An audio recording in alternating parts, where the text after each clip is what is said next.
fact sheet that gives more information on that programme, then all you have to do is send a stamped self-addressed envelope to Running for Their Lives, P.O. Box 229, Bristol, BS 99 7JN. And also this month's Wildlife magazine carries an article and some superb photographs of Africa's wild dogs.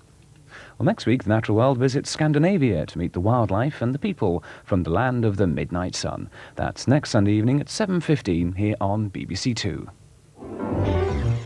New for 91. Tomorrow night, Horizon investigates a bizarre and tragic phenomenon, sudden unexplained death syndrome. Why do perfectly normal hearts simply stop beating? You die cleanly, you're gone. It's not a lingering death that somebody has to look at as you die 6 months or 18 months or 5 years worth, and it just doesn't get the recognition that it should. Yet, as we speak, there's one every 60 to 90 seconds in the United States alone. Sudden Death, the first in a new series of Horizon, tomorrow at 8:10 on 2. Over on BBC One in a moment, the shady antiques dealer Lovejoy emerges from prison for the first of a new series. Meanwhile, here on BBC Two, we're putting the most famous man in Australia into bat. Tony Lewis introduces this nostalgic review of the career of the cricketing legend, Don Bradman. And you'll be able to see how Don Bradman's successors are faring in the third test, as we've highlights of the fourth day's play between Australia and England, tomorrow evening at 10 to 7 here on BBC Two. New for 91. Observe, if you will, Bertie the Big Baboon.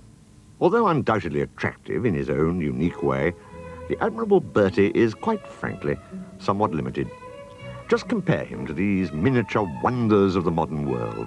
Three are the subjects of a new series of small objects of desire. Firstly, unlike the fish finger, Bertie cannot under present laws be served with chips on a Friday evening. Secondly, unlike the light bulb, Bertie contains no electrical element and is reluctant to be plugged into the mains. And finally, unlike the magnificent tampon, he refuses to be shoved into an overnight bag next to the toothpaste.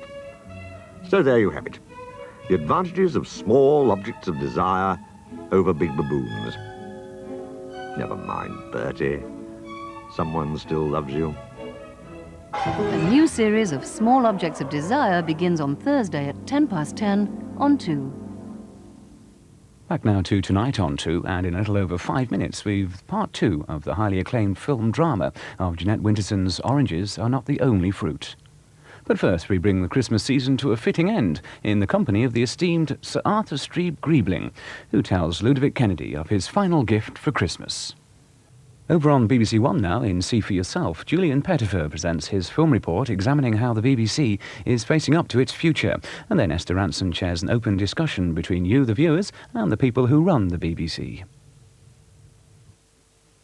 Gentlemen, your ad in the Saturday Review of Literature says that you specialize in out-of-print books.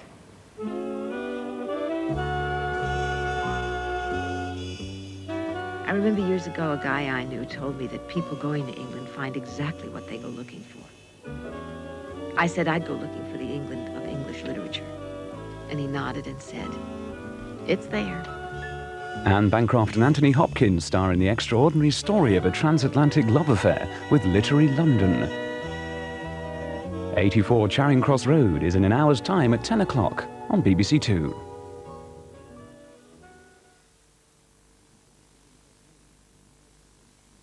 Well, now on BBC Two, we've the second part of Oranges Are Not the Only Fruit, in which Jess, now adolescent, meets Melanie and falls in love.